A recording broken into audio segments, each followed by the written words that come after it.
Praise the Lord. Greetings once again in the wonderful name of our Lord and Savior Jesus Christ. మరలా మీ ముందుకు రావడం చాలా సంతోషంగా ఉంది. విజన్ 2020 కలిగిన వారంగా మనం ఉండాలని దేవుడు కోరుకుంటున్నాడు. ఆ క్రమంలో దేవుని వాక్యాలు మనం ధ్యానిస్తూ వస్తున్నాం. We need to have vision about God. We need to have vision from God. We need to have vision based on the spoken word of God. హల్లెలూయా. ఒక ప్రాముఖ్యమైన అంశాన్ని దేవుని వాక్యం ఈరోజు ధ్యానిస్తాం. Let us read from the scripture. లూకాసు వార్త 4వ అధ్యాయము మొదటి వచనం నుంచి నేను చదువుతాను, జాగ్రత్తగా గమనించండి. లూకాస్ గాస్పెల్ చాప్టర్ 4 from verse 1. యేసు పరిశుద్ధాత్మ పూర్ణుడై యోర్దాను నది నుండి తిరిగి వచ్చి 40 దినములు ఆత్మ చేత అరణ్యంలో నడిపింపబడి అపవాది చేత శోధింపబడుచుండెను. ఆ దినములలో ఆయన ఏమీ తినలేదు. అవి తీరిన తరువాత ఆయన ఆకలి కొనగా అపవాది, నీవు దేవుని కుమారుడవైతే రొట్టె అగునట్లు ఈ రాతితో చెప్పుమని ఆయనతో చెప్పెను. So we are well aware of this scripture. అయితే యేసుక్రీస్తు ప్రభువారు పరిశుద్ధాత్మ చేత అరణ్యం నడిపించబడ్డాడు for the sole purpose of being tempted by the enemy. అయితే యేసుక్రీస్తు ప్రభువారు యోర్దాను నదిలో యోహాను గారి చేత బాప్తిసం పొందిన పిమ్మట ఆకాశం తెరవబడి పావురం వల్లే పరిశుద్ధాత్మను యేసుక్రీస్తు ప్రభువారి మీదకి దిగిరాగా పరలోకం నుండి ఈ స్వరము వినపడింది. ఈయన నా ప్రియ కుమారుడు, ఈయన యందు నేను ఆనందించుచున్నాను అనే స్వరము, తండ్రి స్వరము ఆ సమయంలో వినపడింది. This is my beloved son in whom I am well pleased అనే స్వరం వినపడింది. ఈయన నా ప్రియ కుమారుడు, ఈయనందు నేను ఆనందించుచున్నాను అనే స్వరం వినపడింది. Right after this thing happened, పరిశుద్ధాత్మ చేత యేసుక్రీస్తు ప్రభువారు అరణ్యంలో కొనుపబడ్డాడు. అయితే ఆ క్రమంలో యేసుక్రీస్తు ప్రభువారు ఫాస్టింగ్ ఉండిన పిమ్మట ఆకలి కొనగా అపవాది, నీవు దేవుని కుమారుడవైతే రొట్టె అగునట్లు ఈ రాతితో చెప్పమని ఆయనతో చెప్పాను. See if you are the son of God. అయితే ఇక్కడ మనం బాగా గమనించగలిగితే సాతాను యేసుక్రీస్తు ప్రభువారిని మిరాకిల్ చేయమనేటట్లుగా ప్రేరేపించట్లేదు. యేసుక్రీస్తు ప్రభువారిని సాతాను he is not tempting Jesus Christ to do a miracle. That is not the point. మనం బాగా గమనించగలిగితే Satan is challenging Jesus. Satan is questioning the very existence of Jesus. నీవు దేవుని కుమారుడవైతే, మిరాకిల్ తర్వాత the first point of Satan is if you are a child of God, నీవు దేవుని కుమారుడవైతే. Jesus Christ definitely knows that he is a child of God. అంతకు మునిపే తండ్రి అయిన దేవుడు, ఈయన నా ప్రియ కుమారుడు, this is my beloved son అని యేసుక్రీస్తు ప్రభువారి గురించి కితాబిచ్చారు. యేసుక్రీస్తు ప్రభువారు he is definitely the son of God, the child of God. అయితే ఆల్రెడీ యేసుక్రీస్తు ప్రభువారికి తెలిసిన విషయాన్ని బేస్ చేసుకొని తప్పుడుగా సాతాను యేసుక్రీస్తు ప్రభువారిని ప్రేరేపిస్తున్నాడు.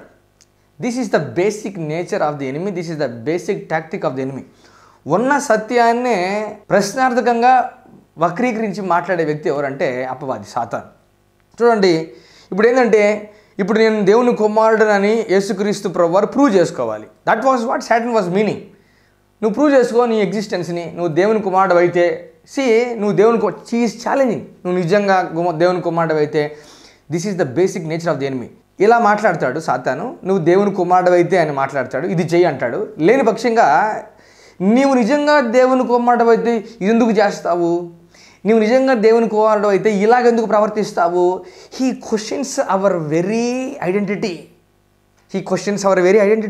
చూడండి, అనేక పర్యాలు చాలామంది, నేను నిజంగా దేవుని కన్నా నమ్ముకుంటే, నేను నిజంగా రక్షణ పొందుకొని ఉంటే నాకెందుకు ఇట్లాంటి ఆలోచనలు వస్తాయి, నాకెందుకు ఇట్లాంటి తలంపులు వస్తాయి, నేను నిజంగా దేవుని నమ్ముకొని ఆత్మీయంగా బాగుంటే నేను ఎందుకు ఇట్లాంటి పనులు చేస్తాను అనే ప్రశ్నలు చాలామందికి వస్తాయి. ఇట్లాంటి తలంపులు తీసుకొచ్చే చెడ్డ వ్యక్తి సాతాన్. కొన్ని రాంగ్ థాట్స్ నీకు ఇన్పుట్ చేస్తాడు. నాకెందుకు ఇట్లాంటి అద్భుతమైన ఆలోచనలు వస్తూ ఉన్నాయి, why am I thinking on all those things అనే డౌట్స్ మనకే వచ్చేలాగా సాతాన్ చేస్తాడు. తలంపులు ఇస్తాడు. అవి మనకు వచ్చిన పిమ్మట నాకెందుకు ఇట్లాంటి తలంపులు వస్తున్నాయి, నేను పరిశుద్ధపరచబడ్డాను కదా, పవిత్రపరచబడ్డాను కదా, I am the son of God, నాకు ఈ అపవిత్రమైన తలంపులు ఎందుకు వస్తున్నాయి ఇస్తాడు అతనే. మళ్ళీ నువ్వు నిజంగా దేవుని కుమారుడు అయితే నీకెందుకు ఇట్లాంటి తలంపులు వస్తాయి, నువ్వు నిజంగా దేవుని కుమారుడు అయితే నువ్వు ఎందుకు ఇట్లా చేస్తావని మనల్ని గిల్టీ కాన్షియస్లోకి, సిన్ కాన్షియస్లోకి, తప్పుడు అవగాహనలోకి వెళ్ళేలాగా ప్రేరేపించే వ్యక్తి ఎవరంటే సాతాన్. చూడండి, యేసుక్రీస్తు ప్రభువారికి అసాధ్యమైంది ఏదీ లేదు. He can perform a miracle in the situation. Jesus Christ can definitely turn a rock in to bread. అయితే సాతాను ఏం చెప్పినా కూడా మనం చేయకూడదు. సాతాను మనం మంచి గోరు చెప్తున్నాడు అనిపించినా కూడా మనం చేయకూడదు. Because he is a thief. సాతాను ఏది మనకి చెప్పినా, ఏది హితో పలికినా, ఏ సలహా మనకి ఇచ్చినా కూడా డెఫినెట్లీ దాని వెనకాల ఉద్దేశం ఈవిలే ఉంటుంది, చెడే ఉంటుంది. కాబట్టి we have to respond to Satan based on the word of God. చూడండి, Jesus Christ knows his identity. సాతానేమో ఆ ఐడెంటిటీని క్వశ్చన్ చేస్తూ మిరాకిల్ చేయమని ప్రేరేపిస్తూ ఉన్నాడు. ఆ టెంప్టేషన్కి యేసుక్రీస్తు ప్రభువారు లొంగకూడదు. That is the situation. అయితే యేసుక్రీస్తు ప్రభువారు హుందాగా మాట్లాడుతున్నారు. వాక్యమైన యేసయ్య, వాక్యం తెలిసిన యేసయ్య హుందాగా మాట్లాడుతున్నారు. మనుష్యుడు రొట్టె వలన మాత్రం కాదు కానీ దేవుని నోట నుండి వచ్చు ప్రతి మాట వలన బ్రతుకును అని యేసుక్రీస్తు ప్రభువారు రాయబడిన వాక్యాన్ని సాతానికి చెప్తూ ఉన్నాడు. అయితే మనం కూడాను how do we stay in the vision? యేసుక్రీస్తు ప్రభువారికి విజన్ ఉంది, దర్శనం ఉంది. He know who he is, he know what he has come to do. అయితే ఈ ఉన్న దర్శనంలో ఎందుకు వచ్చానో తెలుసు, ఐడియా ఉంది, పూర్తి క్లారిటీ ఉంది. ఏం చేయాలో పూర్తి క్లారిటీ ఉంది. ఎలా చనిపోవాలో పూర్తి క్లారిటీ ఉంది. యేసుక్రీస్తు ప్రభువారికి పూర్తి క్లారిటీ కలిగి ఉండి భూమి మీదకి వచ్చారు. అయితే ఉన్న ఈ క్లారిటీలో మనం ఎలా జీవించగలమంటే when we depend on the word of God. మీకు విజన్ ఉంది, మనకు క్లారిటీ ఉంది, మనకు తెలిసి ఏం చేయాలో. ఈ క్రమంలో సోదరులు మనం ఎలా జయించి ముందుకు వెళ్తామనంటే వ్రాయబడిన వాక్యాన్ని కరెక్ట్గా సద్వినియోగం చేసుకుంటూ when we rightly divide the word of God we will move forward in our vision. లేకపోతే సాతాను మోసానికి మనము అప్పగించబడేదానికి, సాతాను మోసానికి లొంగిపోయేదానికి ఆస్కారం ఉంటుంది. Jesus Christ did not give place to the talking of the devil. వెంటనే సాతాను మళ్ళీ అప్పుడు అపవాది ఆయన తీసుకొని పోయి భూలోక రాజ్యం అన్నిటిని ఒక నిమిషంలో ఆయనకు చూపించి, మళ్ళీ ఇక్కడ కూడా చూపించి, ఇక్కడ ఈ రాయి అన్నాడు, ఈ రాయిని రొట్టెగా అంటున్నాడు అనమాట. అంటే రాతిని చూపిస్తున్నాడు, దిస్ స్టోన్ చూపిస్తున్నాడు అనమాట. చూపును రాతి మీదకి మరులుస్తున్నాడు. దాంట్లో నుంచి బ్రెడ్ అనే ఇమాజినేషన్ కలగజేస్తూ ఉన్నాడు.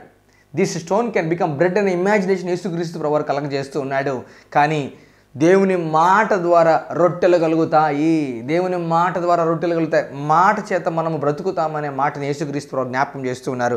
Again he showed something. మళ్ళీ ఏదో చూపిస్తున్నాడు అన్నట్లు. సాతాను చూపిస్తాడు, మోసం చేస్తాడు. మనం చూడకూడదు, మోసపోకూడదు. First of all we should not see, first of all we should not incline our ears అంటూ సాటన్. సాతానికి మన చెవులు అప్పగించకూడదు. హల్లెలూయా. అయితే మనం దేవుని వాక్యాన్ని కరెక్ట్గా విభజిస్తూ, కరెక్ట్గా మనం దేవుని వాక్యాన్ని డివైడ్ చేసుకుంటూ when we rightly divide the word of God we will move forward in the vision given unto us by God. సాతాన్ ఏం చేస్తాడంటే he will wrongly divide the word of God. నువ్వు ఇక్కడ నుండి దుమ్ముకు, నీకు పాదాలకు రాయి తగలకుండా దేవదూతలు పట్టుకుంటారని రాయబడింది కదా. యేసుక్రీస్తు ప్రభువారు రాయబడిన మాటల గురించి మాట్లాడేసరికి సాతాను కూడా వాక్యం తెలుసు, బైబిల్ ఎక్కడెక్కడ ఏం రాయబడింది సాతానికి బాగా తెలుసు. నీ పాదాలకు రాయి తగలకుండా దేవదూతలు కాపాడుతాను రాయబడింది కదా. Come on, jump from this place. That is called temptation. That is called temptation. We don't move ourselves, we don't adjust ourselves based on the situations. We live based on the word of God. నీతిమంతుడు విశ్వాసం మూలంగా బతుకుతాడు, నీతిమంతుడు నీతిమంతురాలు దేవుని మాట చేత బతుకుతారు. Hallelujah. So what is the clarity that you have about God and about yourself? దేవుని గురించిన క్లారిటీ నీకేముంది? నీ గురించి నీ దేవుని వల్ల క్లారిటీ నీకేముంది? Do you know that you are a child of God? Are you sure that you are a child of God? ఈ విషయంలో మన సాతానికి ప్లేస్ ఇవ్వకూడదు. I am the child of the most high God, I am the son of the most high God, I am the daughter of the most high God, I belong to God, I am seated with Christ in the heavenly places. నేను క్రీస్తు ఒక తండ్రికి పార్శ్వమున కూర్చుండబెట్టి ఉన్నాడు. I am seated with Christ in the heavenly place అనే నిశ్చయత మనం కలిగి ఉండాలి. కొన్ని విషయాలు ఉన్నాయండి బైబిల్లో, క్రీస్తులో, క్రీస్తు ద్వారా, క్రీస్తు యేసు అంశాలు కొన్ని ఉన్నాయి. వాటి విషయమై మనం తొనకకూడదు, వెనకకూడదు. We should not sway to the right or left concern these aspects. మనం కొన్ని విషయాలు స్థిరంగా నమ్మాలి, స్థిరంగా పట్టుకోవాలి, స్థిరంగా మాట్లాడాలి. మనం ఈ విషయాలను బట్టి తొనకకూడదు, వెనకకూడదు. ఈ విషయాలను బట్టే సాతాను శోధన తీసుకొస్తాడు. అయితే జీవితం జీవించేదానికి కావాల్సిన మెండైన కృప దేవుడు మనకు దయచేస్తున్నాడు. హల్లెలూయా. మీరు జీవితం జీవించాలని హెల్దీగా ఉంటూ, వెల్దీగా ఉంటూ, బహు బలంగా దేవుని చేత వాడబడాలని మనస్ఫూర్తిగా కోరుకుంటూ, this is Rahul, resistance in Christ ministry, saying unto you that Jesus Christ is Lord. Praise the lord.